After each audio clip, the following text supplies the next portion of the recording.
प्रिय छात्रों नमस्कार। एनसीईआरटी क्लास 10th में आपका स्वागत है। आज हम प्रश्नावली 1.3 का पहला क्वेश्चन हल करेंगे। सिद्ध कीजिए कि अंडर रूट 5 एक अपरिमेय संख्या है। आप लोग को क्या सिद्ध करना है कि करणी 5 एक अपरिमेय संख्या है, तो क्यों है आप लोग को सिद्ध करना है। आप लोग इस वीडियो को शुरू से लेकर लास्ट तक देखते रहिए और आप लोग को इस वीडियो देखने के बाद आप लोग को अपरिमेय संख्या सिद्ध करने के लिए दूसरा कोई वीडियो देखने की जरूरत नहीं पड़ेगा। मैं 100% दावा के साथ कहता हूं, तो आप लोग वीडियो शुरू से लेकर लास्ट तक देखते रहिए। वीडियो अच्छा लगे तो इस वीडियो को लाइक कर दीजिए और हमारे चैनल को सब्सक्राइब कर लीजिए। हल करने से पहले हम अपरिमेय संख्या के बारे में जान लेते हैं।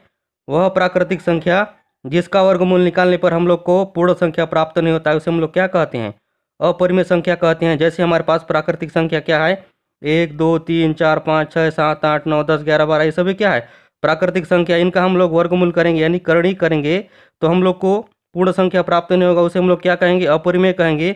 और जहाँ से हम लोग को प्राकृतिक संख्या से पूर्ण संख्या प्राप्त होगा उसे हम क्या कहेंगे, परिमेय संख्या कहेंगे। जैसे हम लोग दो है अभी प्राकृतिक संख्या, इसका हम लोग करणी करेंगे यानी वर्गमूल निकालना चाहेंगे तो हम लोग यहाँ से पूर्ण संख्या प्राप्त होगा क्या, नहीं होगा। जैसे करणी चिन्ह का मतलब ही क्या होता है, 1/2 यानी आधा। करणी का मतलब ही होता है आधा चिन्ह का, तो इस प्रकार 2 का घात क्या हो जाएगा, 1/2 हो जाएगा। इस प्रकार हम लोग को यहाँ से पूर्ण संख्या प्राप्त नहीं हुआ। इसी प्रकार देखते हैं under root 3, under root 7, under root 5, ये सभी क्या है, अपरिमेय संख्या है। और हम लोग 4 एक क्या है, प्राकृतिक संख्या, इसका हम लोग वर्गमूल निकालना चाहेंगे तो हम लोग यहाँ से पूर्ण संख्या प्राप्त होगा क्या। आगे देखते हैं, 4 को हम लोग क्या लिख सकते हैं, 2 × 2 लिख सकते हैं। और 2 × 2 को क्या लिख सकते हैं, 2 का स्क्वायर लिख सकते हैं। तो आगे क्या हो जाएगा, 2 का स्क्वायर, और चिन्ह का मतलब क्या होता है आधा, 1/2 यानी घात में गुणा हो जाएगा। तो इस प्रकार 2 2 कट जाएगा तो हम लोग यहाँ से 2 एक पूर्ण संख्या प्राप्त हो जाएगा। इसी प्रकार प्राकृतिक संख्या 16 का हम लोग करणी करेंगे तो हम लोग यहाँ से 4 मिलेगा। उसी प्रकार 81 का क्या मिलेगा, 9 मिलेगा। तो इस प्रकार हम लोग इसे क्या कहेंगे, परिमेय संख्या कहेंगे। और जिस संख्या का हम लोग को पूर्ण संख्या प्राप्त नहीं होगा उसे हम लोग क्या कहेंगे, अपरिमेय कहेंगे। आप लोग को समझ में आ गया होगा। वह प्राकृतिक संख्या जिसका वर्गमूल निकालने पर हम लोग को वहाँ से पूर्ण संख्या प्राप्त नहीं होता है उसे हम लोग क्या कहते हैं, अपरिमेय संख्या कहते हैं। और आप लोग भी जानते हो कि under root 5, under root 2, under root 3, under root 7, ये सभी क्या है, अपरिमेय संख्या है। लेकिन आप लोग सिद्ध कैसे करोगे कि अंडर रूट 5 अपरिमेय संख्या है, इसके लिए आप लोग को एक काम करना पड़ेगा। मान लेते हैं इन सब के बराबर यानी अंडर रूट 5 ये सभी क्या है, एक गाँव है। यानी आप लोग को शहर के बारे में बताना पड़ेगा तो आपका गांव अपने आप सिद्ध हो जाएगा।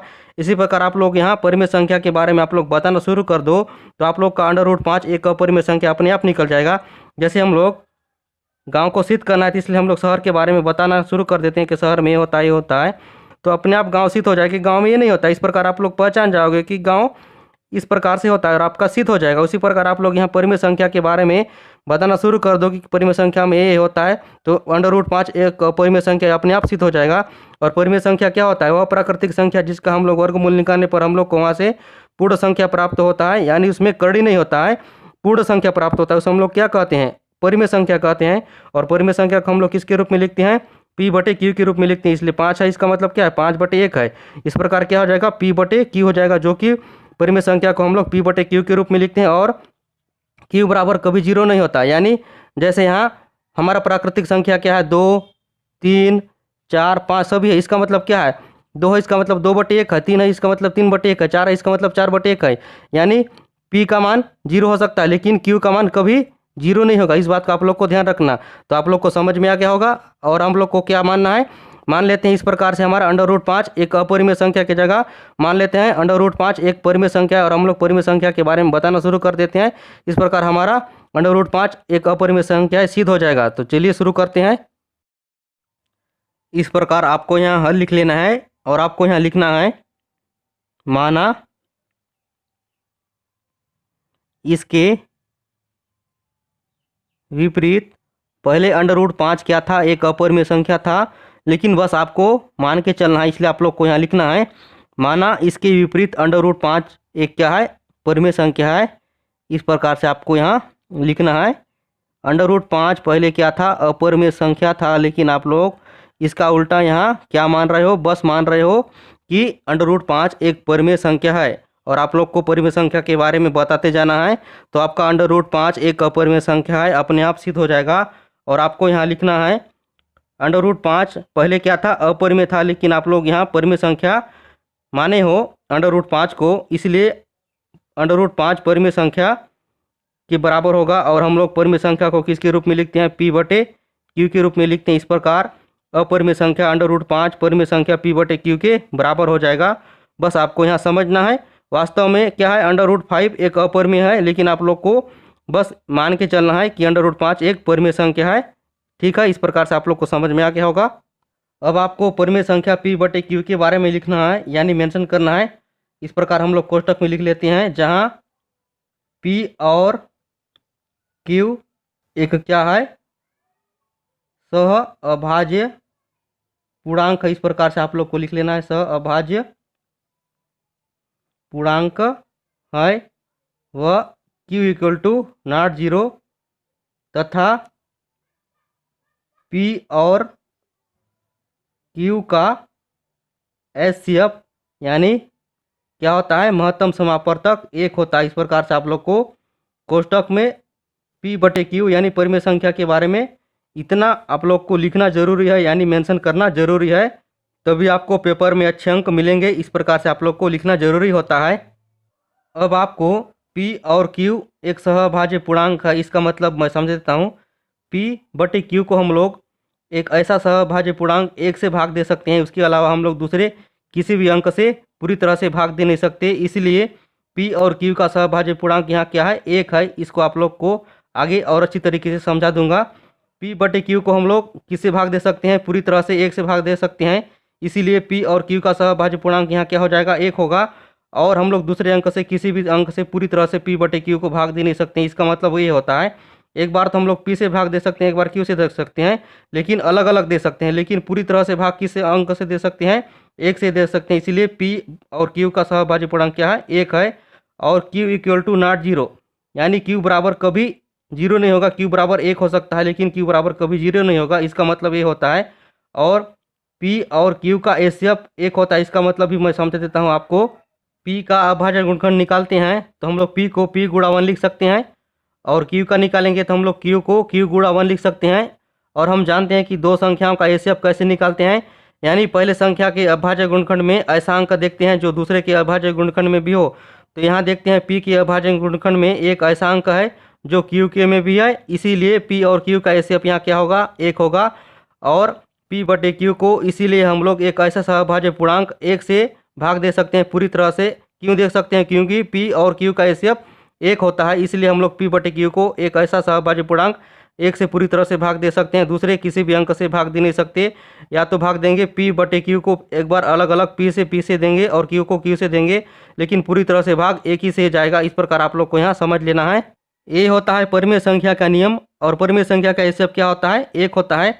अगर हमारा √5 अपरिमेय संख्या है तो इसका HCF 1 नहीं आएगा। तो आप लोग समझ जाइए कि √5 एक अपरिमेय संख्या है अगर HCF 1 नहीं आया तो। ठीक है, अब आपको यहाँ लिखना है दोनों पक्षों का वर्ग करने पर इस प्रकार से लिख लेना है। दोनों पक्षों का वर्ग करने पर इस प्रकार से लिख लेना है। और आप लोग दोनों पक्षों का वर्ग क्यों कर रहे हो, क्योंकि हम लोग को करनी को हटाना है, यानी अंडर को हटाना है, इसलिए हम लोग दोनों पक्षों का वर्ग कर लें। इसलिए √5 का स्क्वायर हो जाएगा और P बटे Q का स्क्वायर इस प्रकार से हो जाएगा। तो आगे क्या हो जाएगा, √5 का स्क्वायर है, इसका मतलब √5 गुणा √5 लिख सकते हैं। और हम लोग को यहाँ से 5 मिल जाएगा, Q मिल जाएगा। इस प्रकार आप लोग देख लीजिए, क्योंकि हम जानते हैं कि ये सूत्र होता है, इस सूत्र में आप लोग लगा लीजिए। यानी समान संख्या रहता है तो घात एक दूसरे से जुड़ते हैं। और यहाँ चिन्ह का मतलब क्या है, आधा है तो यहाँ घात जुड़ जाएगा और 2 कट जाएगा। इस प्रकार से हम लोग को 5 मिल जाएगा। कर्ण इस प्रकार से हट जाएगा। और आप लोग को पता है √3 गुणा √3 करोगे तो आप लोग को यहाँ से एक 3 संख्या प्राप्त हो जाएगा। इसी प्रकार से √5 का स्क्वायर करेंगे तो हम लोग को यहाँ से क्या मिलेगा, 5 मिलेगा। इस प्रकार 5 बराबर एक बार P का स्क्वायर हो जाएगा, एक बार Q का स्क्वायर हो जाएगा, इस प्रकार से। और आगे हम लोग 5 को 5 बटे 1 लिख सकते हैं, इस प्रकार से। आगे हम लोग तिरक गुणा करेंगे तो क्या मिलेगा, हम लोग को 5Q स्क्वायर बराबर P स्क्वायर गुणा 1 मिलेगा। 5Q स्क्वायर और P स्क्वायर गुणा 1 करेंगे तो हम लोग को क्या मिलेगा, P स्क्वायर ही मिलेगा। 5Q स्क्वायर के साथ गुणा के रूप में जिसको हम लोग पक्षांतर करेंगे तो Q स्क्वायर बराबर हम लोग को क्या मिलेगा, P स्क्वायर बटे 5 मिलेगा। और आप लोग इसको समीकरण नंबर 1 मान लीजिए, ये वाली पद को इस प्रकार से समीकरण नंबर 1 मान लीजिए। अब आपको यहाँ प्रमेय लगाना है 1.3 के अनुसार। प्रमेय 1.3 के अनुसार आप लोग को यहाँ लिखना है, यहाँ P स्क्वायर 5 से विभाजित है तो P भी 5 से विभाजित होगा, यानी P भी 5 से भाग चला जाएगा, 5 से विभाजित होगा। इस प्रकार से आप लोग को लिख लेना है। P स्क्वायर 5 से विभाजित है, यानी 5 से पूरी दर से भाग चला जाता है, तो P भी 5 से भाग चला जाएगा। इसका मतलब मैं आप लोग को समझा देता हूँ। आप लोग P बराबर यहाँ 5 मान लीजिए, और P स्क्वायर की जगह में आप लोग 5 रखोगे तो 5 का स्क्वायर हो जाएगा बटे 5। तो इस 5 का स्क्वायर क्या होता है, 25 बटे 5। P स्क्वायर 5 से विभाजित है, इसका मतलब क्या है, 25 भी 5 से पूरी तरह से भाग चला जाएगा, जिसका आंसर 5 आया। तो P बराबर हम लोग क्या रखे, 5 रखे, 5 बटे 5, तो क्या आएगा, 1 आएगा, 5 एकम 5। कहने का मतलब ये है कि हम लोग 49 को 7 से भाग दे रहे हैं, तो 7 भी 7 से भाग जाएगा। साथ ही 49 7 आया, और 7 एकम 7। इसका मतलब ये होता है 16 को हम लोग 4 से भाग दे रहे हैं, तो 4 भी 4 से भाग जाएगा। इसका मतलब ये होता है 9 को हम लोग 3 से भाग दे रहे हैं, तो 3 भी 3 से भाग जाएगा। इसका मतलब ये होता है P बराबर आप लोग यहाँ क्या माने हो, 5 माने हो। अब आप लोग को यहाँ 5 का पहाड़ा बना लेना है। 5 एकम 5, 5 दूने 10। इस प्रकार से 5 का पहाड़ा होता है कि नहीं होता है। 5 तिया 15, 5 चौक 20, 5 पंचे 25, 5 छक्के 30। इस प्रकार से 5 का पहाड़ा होता है। आप लोग यहाँ P बराबर क्या माने हो, 5 माने, तो हम लोग 5 को 5 गुणा 1 लिख सकते हैं। और आप लोग P स्क्वायर बराबर यहाँ क्या रखे हो, 5 का स्क्वायर है, इसका मतलब 5 गुणा 5 है। अब आप लोग को P स्क्वायर या बोल सकते हो P का क्या निकालना है, एसएफ निकालना है। तभी आप लोग परिमेय संख्या है कि नहीं है, इसको आप लोग बता पाओगे। और हम लोग दो संख्याओं का एसएफ कैसे निकालते हैं, यानी पहले संख्या के अभाज्य गुणनखंड में ऐसा अंक देखते हैं जो दूसरे के अभाज्य गुणनखंड में भी हो, वही क्या होता है, उन दो संख्याओं का एसएफ होता है। इस प्रकार यहाँ देखते हैं P के अभाज्य गुणनखंड में 5 एक ऐसा अंक है जो P स्क्वायर के अभाज्य गुणनखंड में भी है, इसीलिए P स्क्वायर वो या बोल सकते हो P का एसएफ यहाँ क्या होगा, 5 होगा। इस प्रकार से आप लोग को P स्क्वायर या बोल सकते हो P का एसएफ यहाँ क्या मिल गया, 5 मिल गया। इसको आप लोग को लिख लेना है। और आप लोग को ये ध्यान रखना है P के जितने भी आप लोग अभाज्य गुणनखंड निकालोगे उसमें आप लोग का एसएफ 5 है, इसलिए 5 तो होगा ही, लेकिन साथ में जो नंबर चेंज हो रहा है 1 2 3 4 5 आ रहा है, इस नंबर के मान को आप लोग क्या लिख सकते हो, जैसे 5 एसएफ है P का, यानी जितने भी अभाज्य गुणनखंड निकालोगे उसमें 5 आएगा, चेंज नहीं होगा, इसलिए 5 को 5 ही रहने देते हैं। और ये जो चेंज हो रहा है इस मान 1 2 आ रहा है, इसको हम लोग m मान लेते हैं। इस प्रकार से हम लोग को यहाँ P बराबर क्या मिल जाएगा, 5 गुणा m है, इसको हम लोग 5m मान सकते हैं। इस प्रकार से हम लोग को यहाँ P का इससे 5 मिल गया, और P बराबर हम लोग को यहाँ P बराबर 5m मिल गया। इसको आप लोग को यहाँ लिख लेना है। उसी प्रकार √3 अपरिमेय संख्या, इसमें भी सिद्ध करोगे, इसमें भी 3 का आप लोग को पहाड़ा बना लेना है। P बराबर इस प्रकार आप लोग को मान लेना है 3 गुणा 2, इसी प्रकार से होते जाएगा। लेकिन इस प्रकार आप लोग यहाँ से भी आप लोग को 3m मिल जाएगा। करनी 5 के में निकालोगे, 7 के में निकालोगे, तो आप लोग को P बराबर क्या मिलेगा, 7m मिलेगा। इसी प्रकार से आप लोग को समझ लेना है। यहाँ आपको लिखना है तब P का HCF बराबर 5 होगा। क्यों होगा, क्योंकि P स्क्वायर और P 5 से विभाजित है, इसलिए यहाँ P का HCF 5 होगा। इस प्रकार से लिख लेना है। और आप लोग को यहाँ लिखना है माना, आप लोग P बराबर क्या माने हो, हम लोग को P बराबर 5m मिला है। इस प्रकार हम लोग यहाँ मान लेते हैं P बराबर 5m। और इस P के मान को हम लोग को कहाँ रखना है, समीकरण नंबर 1 में रखना है। इस प्रकार हम लोग लिख लेते हैं P के मान को समीकरण नंबर 1 में रखने पर इस प्रकार से आप लोग को लिख लेना है। और समीकरण नंबर 1 में P के मान को रखना है। समीकरण नंबर 1 हमारा क्या है, 5q स्क्वायर बराबर P स्क्वायर है। P के जगह में हम लोग 5m रखते हैं और इसका स्क्वायर कर लेते हैं। इस प्रकार से कर ली, उसके बाद आगे क्या होगा, 5q स्क्वायर बराबर 5m का स्क्वायर है, इसका मतलब 5m को हम लोग 2 बार लिख सकते हैं, 5m गुणा 5m इस प्रकार से लिख सकते हैं। 5q स्क्वायर बराबर क्या हो जाएगा, 5 5 का गुणा होगा तो 5 पंचे 25, और mm का गुणा होगा तो घात जुड़ जाएगा, m स्क्वायर हो जाएगा। इस प्रकार से 5 एकम 5, 5 पंचे 25 कट जाएगा। इस प्रकार हम लोग को q स्क्वायर बराबर क्या मिलेगा, 5m स्क्वायर मिल जाएगा। अब आपको इसको जमा के लिखना है, 5m स्क्वायर बराबर क्या हो जाएगा, q स्क्वायर हो जाएगा। अब आप लोग को यहाँ से m स्क्वायर का मान मिल जाएगा 5 m स्क्वायर के साथ गुणा के रूप में है, जो कि पक्षांतरों के राइट साइड में बटे में चल जाएगा। इस प्रकार से q स्क्वायर बटे 5 मिल जाएगा। इस प्रकार आपको प्रमेय 1.3 के अनुसार जैसे आप लोग P स्क्वायर के बारे में लिखे थे, वैसे आप लोग को q स्क्वायर के बारे में भी लिखना है। और आप लोग को यहाँ लिखना है q का एसएफ भी 5 होगा, और आप लोग को इसको स्थिति सेकंड बना लेना है। और आप लोग को P स्क्वायर के बारे में लिखे थे, आप लोग को यहाँ स्थिति फर्स्ट बना लेना है। स्थिति फर्स्ट और स्थिति सेकंड में देखना है कि हमारा एचसीएफ यहाँ क्या आ रहा है, 5 आ रहा है, और क्यू का एचसीएफ भी 5 आ रहा है, और पी का एचसीएफ भी 5 आ रहा है। लेकिन यदि यह परिमेय संख्या होता तो इसका एचसीएफ क्या आता है हम लोग पहले ही निकाल चुके हैं। यदि पी और क्यू का एचसीएफ 1 है तो यह क्या है, परिमेय संख्या है। लेकिन हमारा यहाँ स्थिति फर्स्ट और स्थिति सेकंड में 5 आ रहा है, इसलिए यह अपरिमेय संख्या होगा। अगर यह परिमेय संख्या होता तो हमारा एचसीएफ क्या आता, 1 आता। पी बटे क्यू का एचसीएफ क्या आता, 1 आता। लेकिन हमारा यह अपरिमेय संख्या है, इसलिए 5 आ रहा है। एचसीएफ पी बटे क्यू का एचसीएफ 5 आ रहा है, इसलिए आप लोग को यहाँ शब्दों में लिख देना है। यहाँ आपको लिखना है, हम जानते हैं कि परिमेय संख्या पी बटे क्यू का एचसीएफ 1 होता है यदि यह परिमेय संख्या होता तो पी बटे क्यू का एचसीएफ 1 होता, परंतु यह यानी √5 एक अपरिमेय संख्या है, इसीलिए पी बटे क्यू का एचसीएफ 5 आया है। अतः √5 एक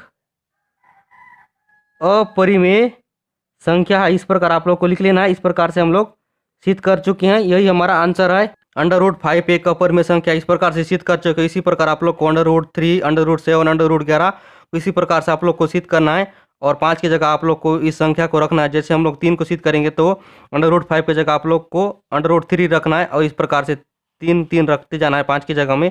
और आप लोग को यहाँ लिखना है पी स्क्वायर 5 से विभाजित है, इसकी जगह आप लोग को पी स्क्वायर 3 से विभाजित है, तो यहाँ पी का एचसीएफ भी 3 होगा। इसी प्रकार से आप लोग को लिखते जाना है। और आप लोग को यहाँ 5 की जगह में 3 चेंज करते जाना है, और आप लोग का √3 भी सिद्ध हो जाएगा इसी प्रकार से, और √7 भी सिद्ध हो जाएगा इसी प्रकार से, √11 भी सिद्ध हो जाएगा। एक ही क्वेश्चन में आप लोग को ये सारे क्वेश्चन समझ में आ गया। वीडियो अच्छा लगा तो इस वीडियो को लाइक कर दीजिए। और आप लोग को यहाँ भी लिखना है 5 की जगह 3 लिखना है, और आप लोग को यहाँ लिख देना है। अतः √3 एक अपरिमेय संख्या है, क्योंकि इसका एचसीएफ 3 आ रहा है। अगर यह परिमेय संख्या होता तो इसका एचसीएफ यानी पी बटे क्यू का एचसीएफ क्या आता, 1 आता। लेकिन यह अपरिमेय संख्या, इसलिए पी बटे क्यू का एचसीएफ यहाँ क्या आ रहा है, 3 आ रहा है।